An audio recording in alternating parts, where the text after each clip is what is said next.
Hello everyone. আজি আলোচনাৰ বাবে লৈ আহিছোঁ নন ষ্টপ জিকে MCQ সিৰিজৰ পাৰ্ট 1 এই পাৰ্ট 1 টোত টোটাল 20টা কোৱেশ্চনছ আছে আহক আমি কোৱেশ্চন কেইটা আলোচনা কৰোঁ প্ৰথম কোৱেশ্চনটো হ'ল which of the following is called India's land of rising sun তলৰ কোনখন ৰাজ্যক ভাৰতৰ সূৰ্য উঠা দেশ বুলি কোৱা হয় অপচন কেইটা চাই লওক অৰুণাচল প্ৰদেশ মিজোৰাম ছিকিম নাগালেণ্ড ইয়াৰ শুদ্ধ উত্তৰটো কি হ'ব শুদ্ধ উত্তৰ হ'ব অপচন এ অৰুণাচল প্ৰদেশ এইখিনি আপোনালোকে কেইটামান গুৰুত্বপূৰ্ণ ইনফৰমেশ্যন চাই লওক অৰুণাচল প্ৰদেশক ডাউনলিট লেণ্ড অফ ডাউনলিট মাউণ্টেইনছ বুলিও কোৱা হয় এইটো আপোনালোকে মনত ৰাখিব যদি পৰীক্ষাত যদি আহে লেণ্ড অফ ডাউনলিট মাউণ্টেইনছ কোনখন ৰাজ্যক কোৱা হয় এইটো হ'ল অৰুণাচল প্ৰদেশ আৰু অৰুণাচল প্ৰদেশৰ আঞ্জাও ডিষ্ট্ৰিক্টত অৱস্থিত আঞ্জাও জিলাত অৱস্থিত এই ডং ভেলীত ভাৰতৰ প্ৰথমটো সূৰ্যৰ পোহৰ পৰে এইটো মনত ৰাখিব এইটো কেতিয়াবা পৰীক্ষাত আহিব পাৰে question number 2 Indian national Congress was form in ভাৰতীয় জাতীয় কংগ্ৰেছ কেতিয়া গঠন কৰা হৈছিল 1860 1885 1901 1909 ইয়াৰ কাৰেক্ট অপশ্যন হ'ব অপশ্যন বি 1885 চনত ভাৰতীয় জাতীয় কংগ্ৰেছ কি কৰা হৈছিল স্থাপনা কৰা হৈছিল question number 3 who was the first editor of the Assam Tribune newspaper the Assam Tribune বাতৰি কাকতৰ প্ৰথম সম্পাদক কোন আছিল অপশ্যন কেইটা চাই লওক লক্ষ্মীনাথ ফুকন ৰাধা গোবিন্দ বৰুৱা কৃতিনাথ হাজৰিকা নাথান ব্ৰাউন ইয়াৰ কাৰেক্ট আনসাৰ কি হ'ব correct answer option A Lakshminath Phukan Assam Tribune কাকতৰ প্ৰথম সম্পাদক আছিল এইখিনিতে আপোনালোকে কেইটামান ইনফৰমেশ্যন জানি লওক আসাম ট্ৰিবিউন কেতিয়া পাব্লিছ কৰা হৈছিল প্ৰথমতে 4 আগষ্ট 1949 1949 চনৰ 4 আগষ্টত প্ৰথমবাৰৰ বাবে আসাম ট্ৰিবিউন কাকতখন পাব্লিছ কৰা হৈছিল আৰু কোনে পাব্লিছ কৰিছিলে এইটো পাব্লিছ কৰিছিলে ৰাধা গোবিন্দ বৰুৱাই এইটো মনত ৰাখিব ৰাধা গোবিন্দ বৰুৱাই এইটো পাব্লিছ কৰিছিলে কিন্তু সম্পাদক আছিলে প্ৰথম সম্পাদক আছিলে Lakshminath Phukan Question number 4 Junbiri an Assamese jewelry item is worn in which part of which body part Junbiri নামৰ অলংকাৰবিধ কোনটো অংগত পৰিধান কৰা হয় হাত কাণ চুলি ডিঙি ইয়াৰ কাৰেক্ট আনসাৰ কি হ'ব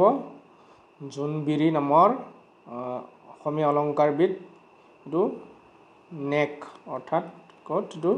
ডিঙিত পৰিধান কৰা হয় এইটো এক প্ৰকাৰ নেকলেছ হয় জোনবিৰিটো এক প্ৰকাৰ নেকলেছ হয় এইটো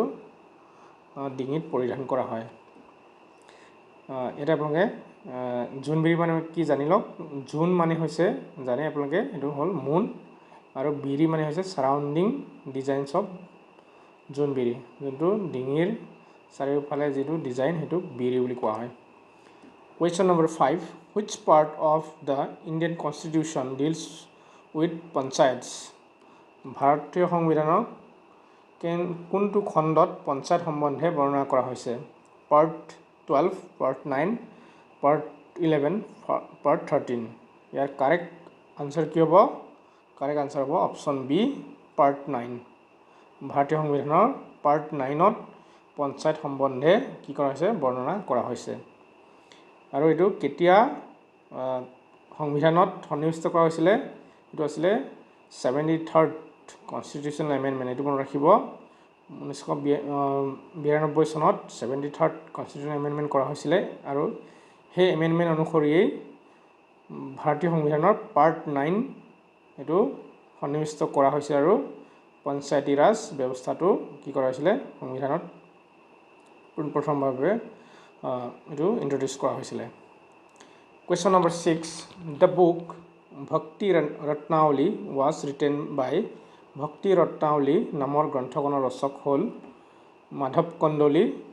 ৰাম সৰস্বতী অনন্ত কন্দলী মাধৱদেৱ ইয়াৰ কাৰেক্ট অপশ্যনটো হ'ল অপশ্যন ডি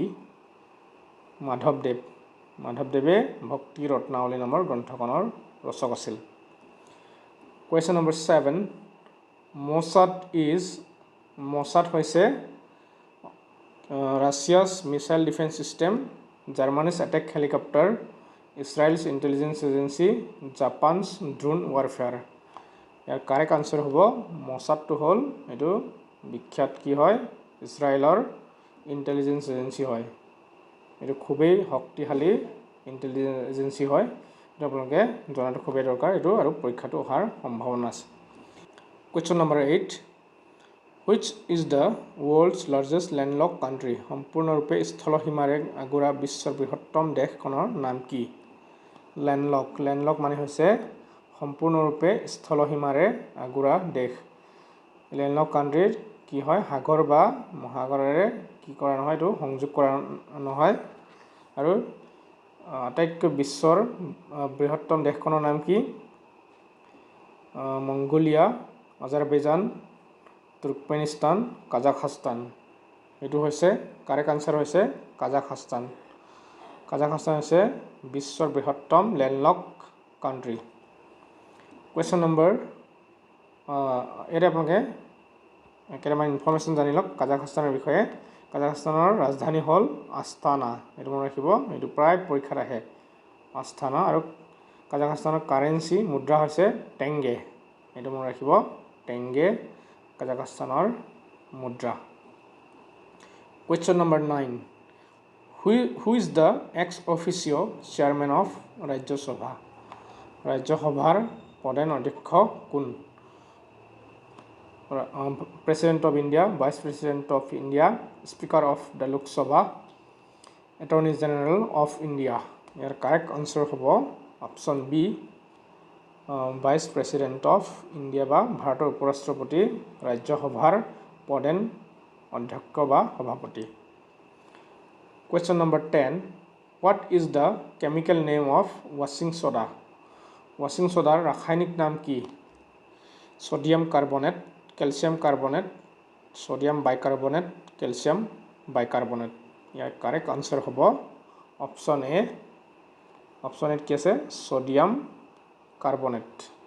washing soda ৰাসায়নিক নাম হৈছে sodium carbonate which of the following is not a member of quad তলৰ কোনটো কোৱাডৰ সদস্য ৰাষ্ট্ৰ নহয় অপশন কেইটা চাই লওক ইন্ডিয়া ইউকে অষ্ট্ৰেলিয়া জাপান ইয়াৰ কাৰেক্ট আনসাৰ কি হ'ব এটো হ'ল ইউকে কি নহয় কোৱাডৰ সদস্য নহয় বাকি ইন্ডিয়া অষ্ট্ৰেলিয়া জাপান আৰু এখন হ'ল US United States of America কোৱাডৰ সদস্য ৰাষ্ট্ৰ হয় Question number 12 Electric bulb filament is made of Electric bulbor filament কিহেৰে গঠিত Tungsten copper tin aluminum ইয়াৰ শুদ্ধ উত্তৰটো হ'ব অপশন এ কি হয় টাংস্টেনৰ দ্বাৰা কি কৰা হৈছে ইলেক্ট্ৰিক বাল্বৰ ফিলামেন্ট গঠন কৰা হয় Question number 13 Who won the 2024 Men's US Open Tennis Championship 2024 চনৰ US Open পুৰুষৰ সিংগলছত কোনে চেম্পিয়নশিপ খিতাপ লাভ কৰিলে অপশন কেইটা চাই লওক নোভাক জোকোভিচ Rafael Nadal Carlos Alcaraz Jannik Sinner ইয়াৰ শুদ্ধ উত্তৰটো হ'ল অপশন ডি জানিক সিনাৰে 2024 চনৰ US Open পুৰুষৰ সিংগলছৰ চেম্পিয়নশিপ খিতাপ লাভ কৰিলে Question number 14 Ranju Hazarika won the সাহিত্য একাডেমী বাল সাহিত্য পুৰস্কাৰ 2024 for which novel কোনখন উপন্যাসৰ বাবে ৰঞ্জু হাজৰিকাই 2024 চনৰ সাহিত্য একাডেমী বাল সাহিত্য পুৰস্কাৰ লাভ কৰে অপশন কেইটা চাই লওক বৰফৰ ঘৰ জুলু এডভেঞ্চাৰ বিপন্ন বিস্ময় খেল ইয়াৰ শুদ্ধ উত্তৰ হ'ব অপশন ডি বিপন্ন বিস্ময় খেল এই উপন্যাসৰ বাবে 2024 চনৰ বাল সাহিত্য পুৰস্কাৰ বঁটা ৰঞ্জু হাজৰিকাই লাভ কৰিলে Question number 15 Who is known as Assam's first female elephant mouth অসমত প্ৰথম মহিলা হাতী মাউথ হিচাপে কাক জনা যায় অপশ্যনকেইটা চাই লওক পাৰ্বতী বৰুৱা পূৰ্ণিমা দেৱী বৰ্মন মীনাক্ষী চেতিয়া মেৰী হাছা ইয়াৰ কাৰেক্ট আনচাৰ কি হ'ব কাৰেক্ট আনচাৰটো হ'ল অপশ্যন এ পাৰ্বতী বৰুৱাক অসমৰ প্ৰথম মহিলা হাতী মাউথ হিচাপে জনা যায় আৰু পাৰ্বতী বৰুৱাই 2024 চনত পদ্মশ্ৰী বঁটাও লাভ কৰিছে এইটো মনত ৰখা আপোনালোকে দৰকাৰ question number 16 the headquarters of United Nations is located in ৰাষ্ট্ৰসংঘৰ মুখ্য কাৰ্যালয় ক'ত অৱস্থিত পেৰিছ নিউয়ৰ্ক জেনেভা লণ্ডন ইয়াৰ কাৰেক্ট আনচাৰ হ'ল অপশ্যন বি নিউয়ৰ্ক আমেৰিকা যুক্তৰাষ্ট্ৰৰ নিউয়ৰ্কত ৰাষ্ট্ৰসংঘৰ মুখ্য কাৰ্যালয় অৱস্থিত question number 17 Ali Aye Ligang is a festival associated with Ali Aye Ligang উৎসৱ কিহৰ সৈতে জড়িত চৰাই কৃষি দেৱ-দেৱী নদী ইয়াৰ কাৰেক্ট আনচাৰ কি হ'ব অপশ্যন বি এগ্ৰিকালচাৰ বা কৃষি মিচিংসকলৰ আলি আই লৃগাং উৎসৱ কৃষিভিত্তিক উৎসৱ হয় question number 18 who was awarded Assam Baibhav award 2024 2024 চনৰ অসম বৈভৱ বঁটা কাক প্ৰদান কৰা হৈছে অপশ্যনকেইটা চাই লওক ডক্টৰ পূৰ্ণিমা দেৱী বৰ্মন ৰঞ্জন গগৈ ৰতন টাটা যাদৱ পায়েং ইয়াৰ শুদ্ধ উত্তৰ হ'ল অপশ্যন ৰঞ্জন গগৈ 2024 চনৰ অসম বৈভৱ বঁটা প্ৰদান কৰা হৈছে question number 19 as on September 1, 2024 how many operational bridges are there over Brahmaputra river 2024 চনৰ 1 ছেপ্টেম্বৰ অনুসৰি ব্ৰহ্মপুত্ৰৰ ওপৰত নিৰ্মিত কেইখন দলং কাৰ্যকৰী হৈ আছে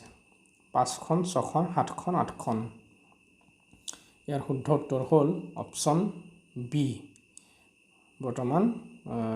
ব্ৰহ্মপুত্ৰৰ ওপৰত নিৰ্মিত 6খন দলং কাৰ্যকৰী হৈ আছে Question number 20.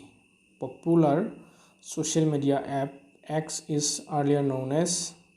X নামৰ সামাজিক মাধ্যমক আগতে কি নামেৰে জনা গৈছিল LinkedIn, Snapchat,